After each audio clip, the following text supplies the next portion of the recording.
નમસ્કાર મિત્રો, અમારા નવા વિડીયોમાં આપનું હાર્દિક સ્વાગત છે। આજે આપણે વાત કરીશું મદદ કરવાનું પરિણામ બનેલ સત્ય ઘટના વિશે।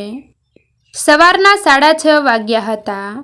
શિયાળાની સવાર હોવાથી આકાશ તરફ નજર કરો તો જાણે હજુ રાત હોય એવું લાગી રહ્યું હતું। વાતાવરણમાં નીરવ શાંતિ હતી। એવામાં એક ઘરનું બારણું ખુલ્યું અને બારણામાંથી ગોરધન બાપા બહાર નીકળ્યા।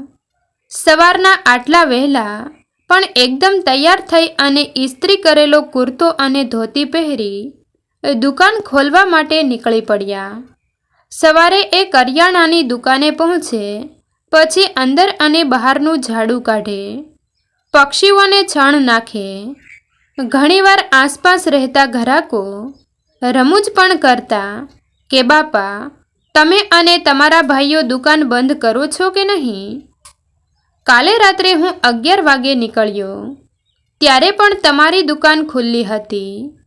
અત્યારે 6:30 વાગ્યા છે તો પણ ખુલ્લી છે।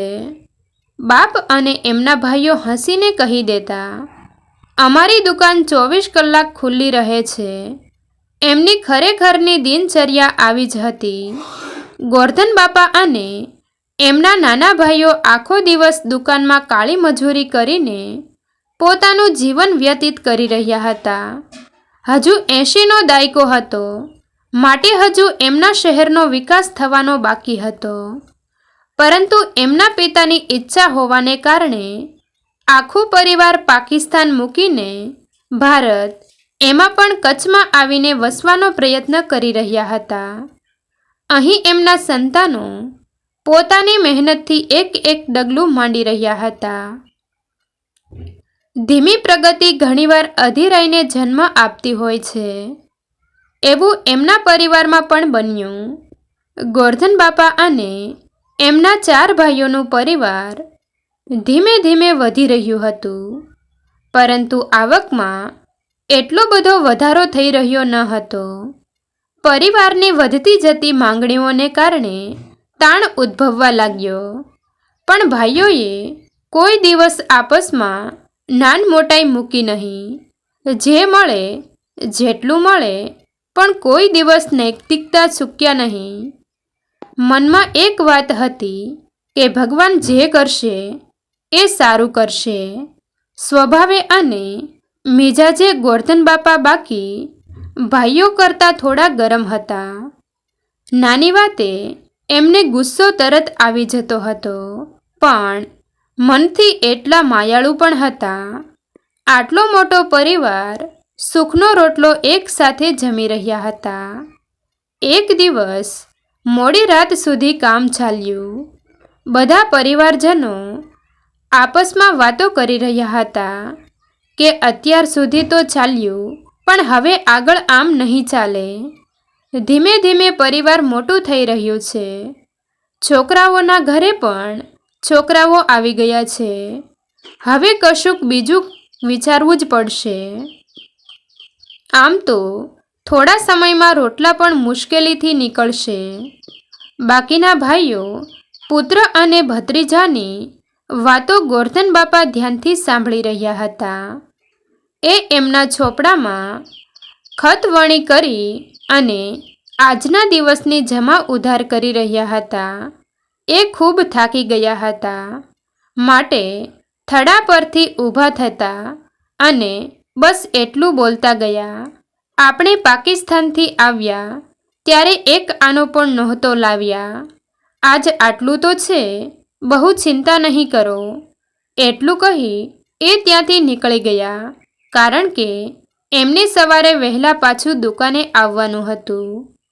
બાકીના લોકોએ એમની વાત સાંભળી, કોઈ સામે કંઈ જવાબ આપ્યો નહીં, પણ એમના ગયા પછી ગણગણ કરતા રહ્યા। બીજા દિવસે સવારે સમયસર ગોરધન બાપા દુકાને આવી ગયા।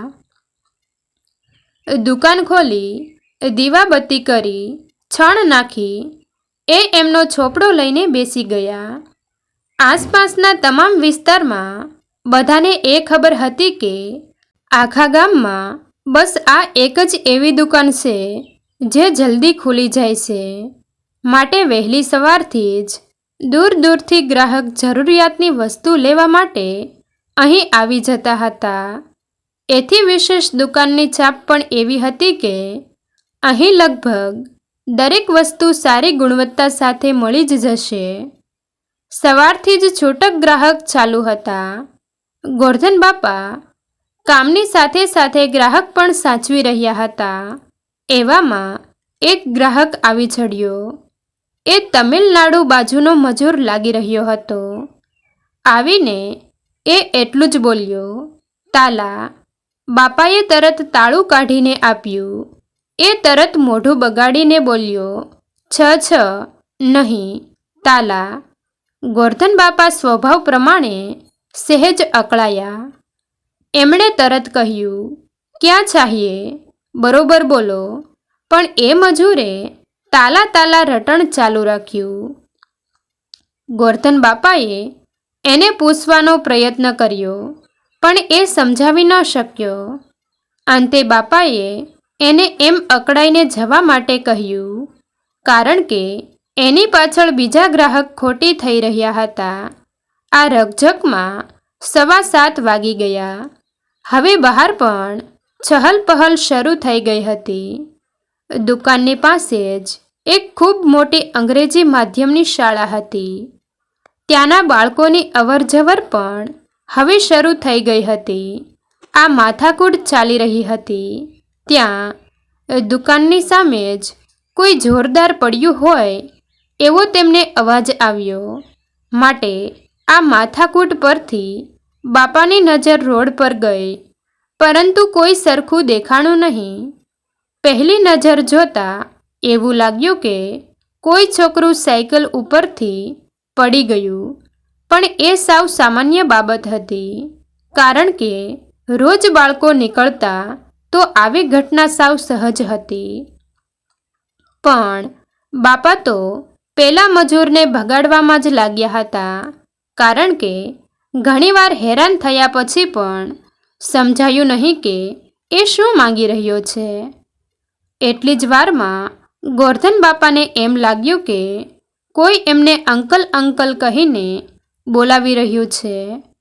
એમણે એ દિશામાં જોયું તો 15 વર્ષની છોકરીઓ એમને બોલાવી રહી છે અને એમાંથી એક રડી રહી છે.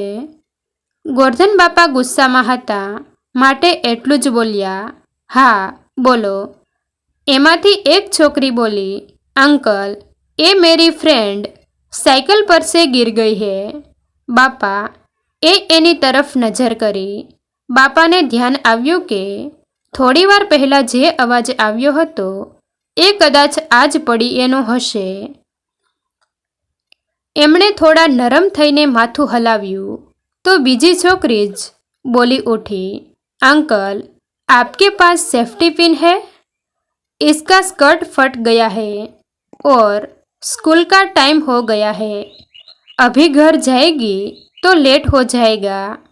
ગોરધન બાપા હજુ પેલી મજૂર પર અકળાયેલા હતા, માટે એ કશુંક શોધવા લાગ્યા. પેલા મજૂરને એમ થયું કે મારી વસ્તુ શોધી રહ્યા છે. એમણે નીચેથી એક ડબ્બો કાઢી એમાં રહેલી પિન કાઢી અને આખી જોડી એ છોકરીને આપી દીધી. જોડી હાથમાં લઈને છોકરી ખુશ થઈ ગઈ, પણ બીજી જ ક્ષણે એને યાદ આવ્યું કે એની પાસે પૈસા નથી, માટે એ મૂંઝવણમાં આવી ગઈ. ત્યારબાદ એ બોલી ઉઠી, अंकल मेरे पास पैसे नहीं है, पर मैं कल देकर जाऊंगी.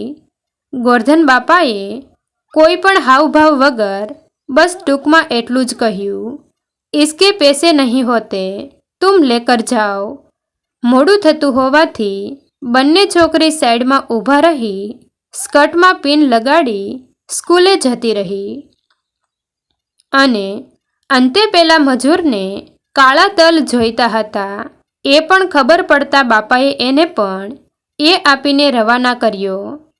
આખો દિવસ દરરોજની જેમ વીતી ગયો. દરરોજની દિનચર્યા મુજબ બીજો દિવસ ઉગ્યો અને એ જ પ્રમાણે દુકાનમાં કામ ચાલુ રહ્યું. સાંજના લગભગ 5 વાગ્યાના આસારમાં દુકાન પાસે એક ગાડી આવીને ઊભી રહી. લગભગ દુકાને આવતા દરેક ગ્રાહક અને એમની ગાડીથી બધા પરિચિત હતા, પરંતુ આ ગાડી નવી અને એ જજમાન પ્રમાણે ખૂબ વૈભવી હતા. ગાડીના આગળના દરવાજામાંથી એકદમ સજધજ એક યુવાન ઉતર્યો. દુકાનમાં ઘરાકી હતી, પરંતુ તે છતાંય બધાની નજર એ બાજુ જ ગઈ. એટલી જ વારમાં પાછળનો દરવાજો ખોલ્યો. એમાંથી એક નાની છોકરી ઉતરી. એ પણ દોડીને દુકાનમાં આવી ગઈ. બધાને કાંઈ સમજાય એ પહેલાં જ છોકરી બોલી ગઈ, पप्पा, ये अंकल थे जिन्होंने कल मुझे पिन दिया था और पैसे भी नहीं लिए थे. बाकी બધા તો વાતથી અજાણ હતા, પરંતુ ગોરધન બાપાને યાદ આવ્યું, અરે આ તો કાલે સવારે આવી હતી એ જ છોકરી છે. પણ એ કશું બોલ્યા નહીં, ખાલી એની સામે જોઈને સ્મિત આપ્યું. સાથે આવેલો યુવાન એ છોકરીનો પિતા હતો અને ખૂબ સંસ્કારી હતો. એમણે હાથ જોડીને ગોરધન બાપાનો આભાર માન્યો કે તમે આવા સમયે મારી દીકરીની મદદ કરી. એ મારા માટે બહુ મોટો ઉપકાર કહેવાય. બાપાએ તરત એને અટકાવીને કહ્યું, અરે देखिए, इसमें ऐसा कुछ नहीं. मुझे नहीं पता था कि ये किसकी बेटी है, पर मुझे इतना पता था कि ये किसी की तो बेटी है. बस मैंने इतना ही सोचा और मैंने कोई मदद नहीं की. ये तो बस 4 पिन देने को मदद नहीं कहते.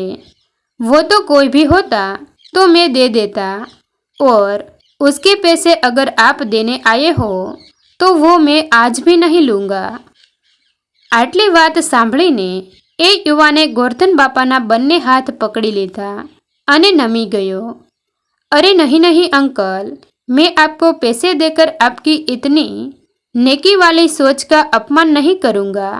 हाँ, पर आपको एक रिक्वेस्ट ज़रूर करूँगा कि यह पास में मेरी कंपनी का गेस्ट हाउस है, उसमें मेरे 50 आदमी का सारा राशन आपके यहाँ से सप्लाई कीजिए, और थोड़े महीने में मेरी कंपनी भी यहीं पास में चालू हो जाएगी, तो वहाँ भी शायद 500 लेबर का सारा सामान आपके यहाँ से ही शुरू कर देना. आपको पेमेंट एडवांस चाहिए तो भी बोल दूँगा, आपको मिल जाएगा. બાકી બધા આ વાર્તાલાપ સાંભળીને ચક થઈ ગયા કે એક પિનના બદલામાં આટલું બધું. ગોરધન બાપા બસ એટલું જ બોલ્યા, જૈસા આપ કહો. તરત પેલો યુવાન બોલ્યો, અંકલ, आप मुझे आप मत कहो, आप मेरे बुजुर्ग हो. આગળની વાત માટે ગોરધન બાપાએ એમને એમના ભાઈ અને પુત્ર સાથે વાત કરી. એ લોકો વાત કરી રહ્યા હતા અને બાપા બહાર ખુરશી પર બેસીને વિચારી રહ્યા હતા કે કોઈ પણ અપેક્ષા વગર કરેલો સત્કર્મ ક્યારેય વ્યર્થ નથી જતો. એમના ગયા પછી બધાએ ગોરધન બાપાને આખી વાત પૂછી કે શું બન્યું હતું. આખી વાત જાણતા બધાને થયું કે ખરેખર કોઈ પણ કર્મ એના ફળ આપ્યા વિના જગતમાંથી જતું નથી. એ કંપનીનું સપ્લાય વર્ષો વર્ષ એમની પાસે જ રહ્યું અને એ કમાણીથી આખોય પરિવાર ખૂબ આગળ આવ્યા ગયું. એ કંપનીનું કામ લેવા માટે ઘણા લોકો વચ્ચે પડ્યા, પણ કંપનીના માલિક તરફથી સ્પષ્ટ સૂચના હતી કે બીજા કોઈ પાસે કંઈ પણ લેવાનું નથી. કંપની અને દુકાન વચ્ચે એકદમ પ્રમાણિક સંબંધ બની રહ્યો.